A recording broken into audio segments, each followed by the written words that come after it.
Välkommen till Poddgeek. En podd om att podda. Varmt välkommen till ännu ett avsnitt av Poddgeek. Och idag ska vi lära känna Cedeno, som är grundare och programledare för podden Women Offshore. Och Lena träffade henne på plats i Oslo. So I'm at Norrköping in Oslo, and I'm here with a friend of mine from the United States. Hello. Hello, Ali. Hi, this is Cedeno, the founder of Women Offshore, and I have the Women Offshore Podcast. How did that start?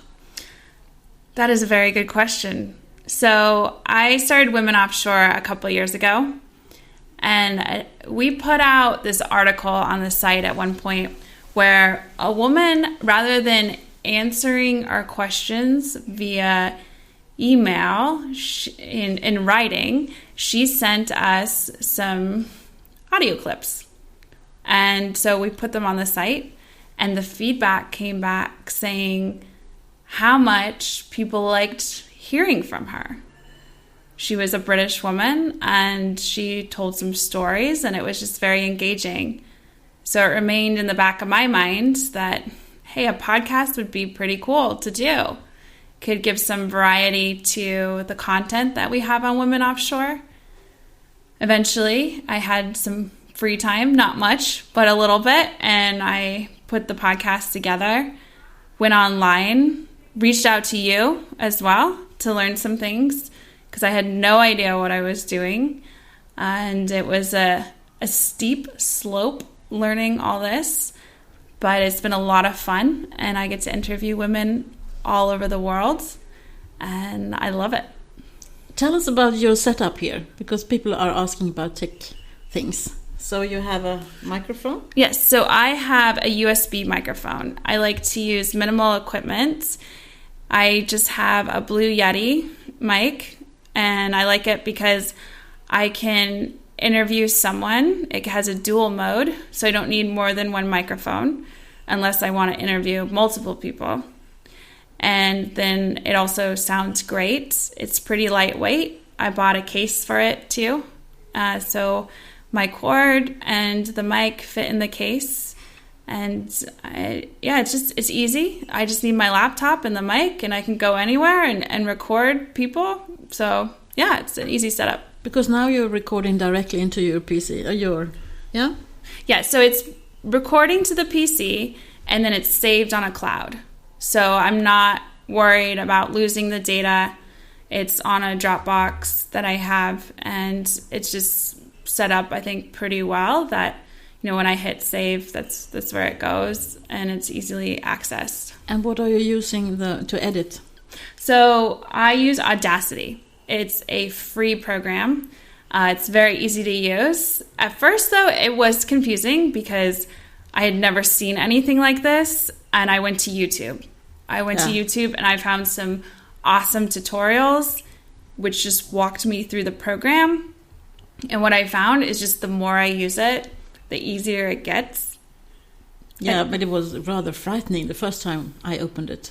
Yeah, I had no idea what I was looking at, right? But I'm a mariner. I'm used to looking at screens. I've been a senior dynamic positioning operator on drill ships, so I had about 20 screens I was looking at all the time, and just kind of used to finding my way around new equipment, reading a manual, making it work. So I got to it based on my previous experience, and yeah, the more you use it, the easier it gets, and there's so much you can do, and I love it. It's now, at first it took a long time for me to edit my own episodes, and I still do it. I don't pay someone to do my editing, but I've gotten a lot faster at it. Now I can get an episode out fully edited within a couple hours. So maybe some people can do it faster than that, but when I first started, it was not within a couple hours. And so I'm proud of the progress I have made, and just going to keep working at it. And where do you host? So I use buzzsprout.com. and I like them. They're easy to use. It's not very expensive. It's $12 a month.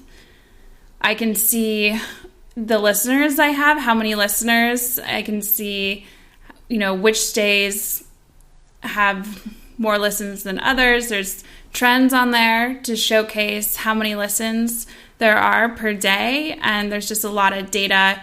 You can see what devices people are listening on, and how they're listening to your podcast. So I like being able to look at all that information, and I like that it's not super expensive, especially if I don't put out a lot of episodes each month. I tend to put out one a month. That's all I have time for at this point.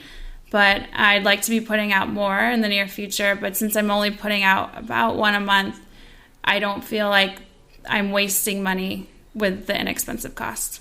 Do you know how many listeners you have?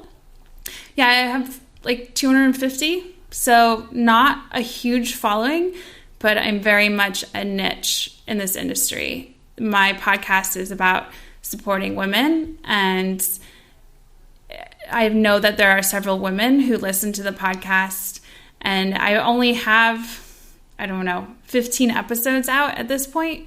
So to have 250, I guess that's not too bad. It's good.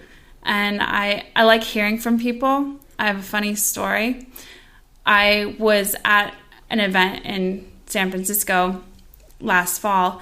I met a California Maritime Academy cadet, and she pulled me aside because she recognized my voice. And I was shocked by that, because at that point I only had maybe 6 or 7 episodes out. So she recognized me, not by my face, but my voice. And she had been listening to the podcast. She told me how much it meant to her. She had been a student, a cadet on a ship where she was the only woman. She was the only cadet, and she was the only American. So she was pretty isolated. And whenever she got to port, she would look to see that I had a new episode out. And at that point, I had started school. I went back to school to get my MBA, and I hadn't put out a few episodes in a while. So she wanted to know why, and when I would put some out, and just seeing her in person and getting to know her and how much this had meant to her, that was huge for me. No longer was it about the numbers. It was about who that person is, the influence that they received from this podcast, how she was looking forward to it. I just loved hearing that, and it motivates me to keep doing what I'm doing, knowing that she's listening and that she wants to hear from my guests, and that it just meant a lot to her. I mean, she knew my voice. That, to me, that's amazing. Do you find yourself thinking about her when you do interviews now? Oh, yeah. All the time. All the time. Just thinking that she'll like this. Yes. This is what she wants to hear.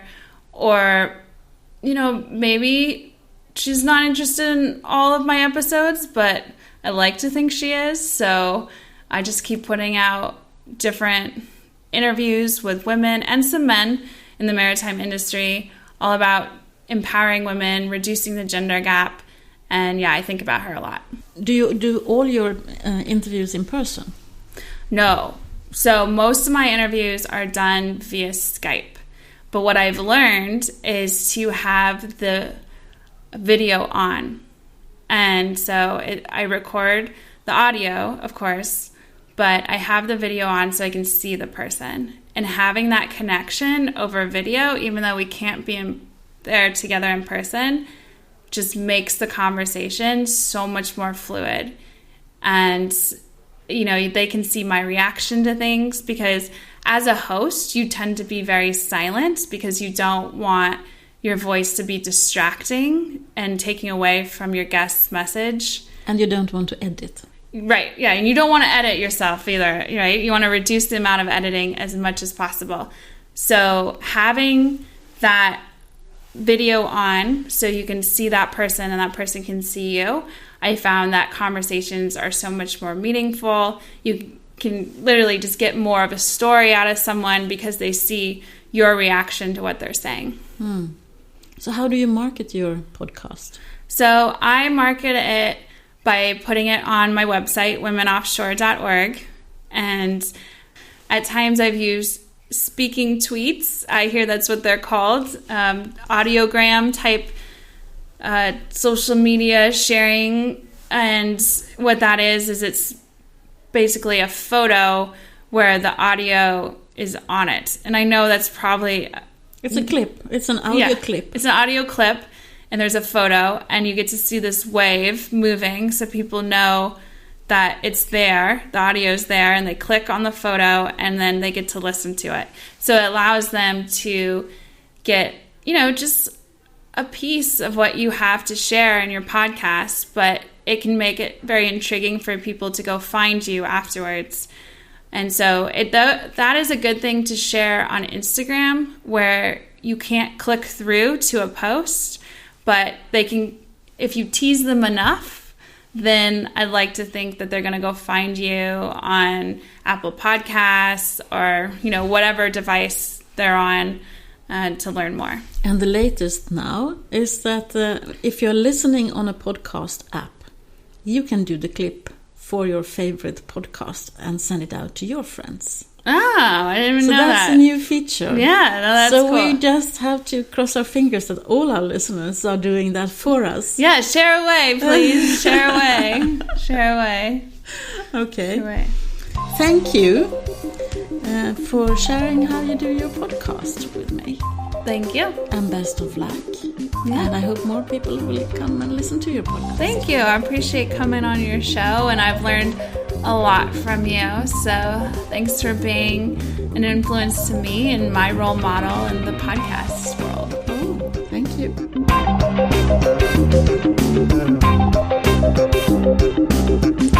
Tack för att du lyssnar på Podgeek. Glöm inte att söka upp oss via sociala medier. Där kan du diskutera med oss och andra som lyssnar. Vi finns på Instagram, Twitter och Facebook. Alla adresserna hittar du på podgeek.se.